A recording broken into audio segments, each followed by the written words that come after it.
Art with Mr. Posey.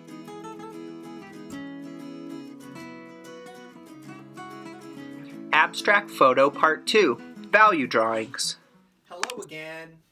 I am here for the second part of your art project for this week.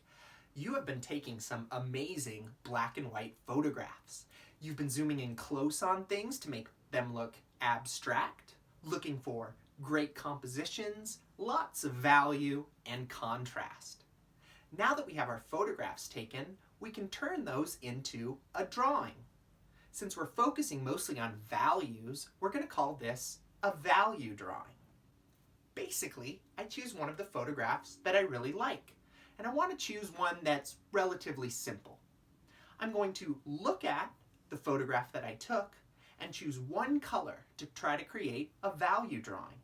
If there's dark areas, I'm making them dark. If there's light areas, I'm making them light, and I'm trying to really look closely to copy the values that I see. Here's how I did a value drawing of one of my black and white photographs. I chose my favorite photograph, which was a photo of the skylight in my kitchen. You can use any color you want when you do your value drawing, but sometimes it helps to choose a darker color. Like a yellow might not be able to get the dark values that you're looking for. I chose a dark purplish plum color.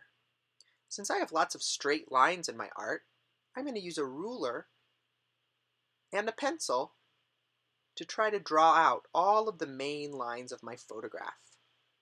I'm looking closely, trying to see where shapes and objects appear in my image.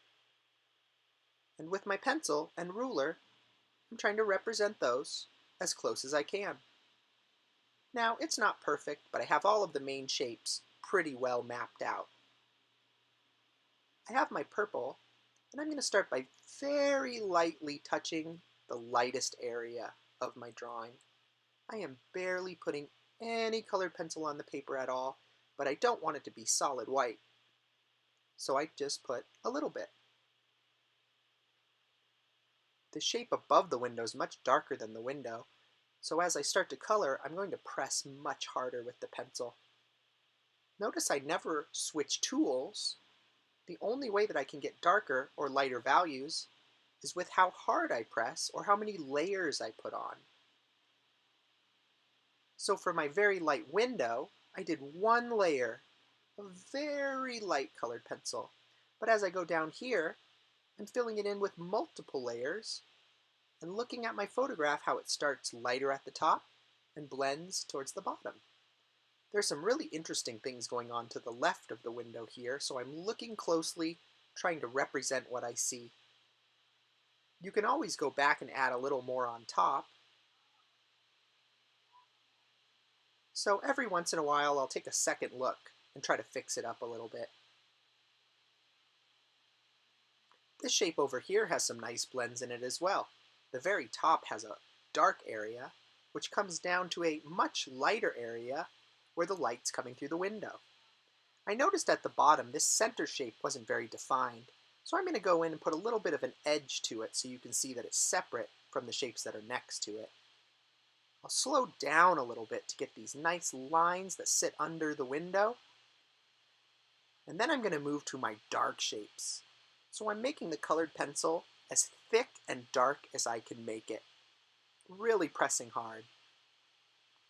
I like to outline things first, and then fill in the center. I'm using so much colored pencil that as I was coloring these really dark shapes on the side, I had to sharpen my colored pencil 2 times. There's one.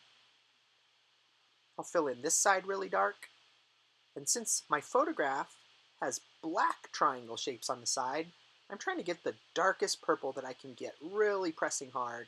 Another sharpening, and I'll finish up my last very dark value down here at the bottom. Now that I have pretty much everything laid out, I'm going to go all back around, fixing up things, darkening areas that need to be a little bit darker, looking for details I might have missed. Like I noticed some dark stripes on the side of the window here, so I'm going to go and put those dark stripes on the side of the window there too. There they are. Now that I have all of the values pretty close to where I want them, I can do a little smoothing with the Kleenex. With colored pencil, the smoothing helps a little bit. If you're using regular pencil, the smoothing will help a lot. It's hard to smooth out colored pencil, but it did a little bit.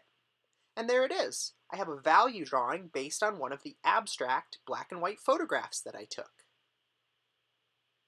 So, if taking photos wasn't enough for you this week and you'd like to make a drawing, try to do a value drawing of one of your photos.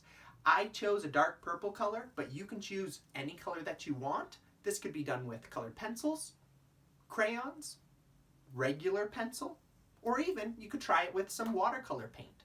Remember, with watercolor paint, you make it lighter by adding more water and make it darker by doing more layers. Try out some value drawings. I hope you're having a great week, and I'll talk to you soon. Go Colts!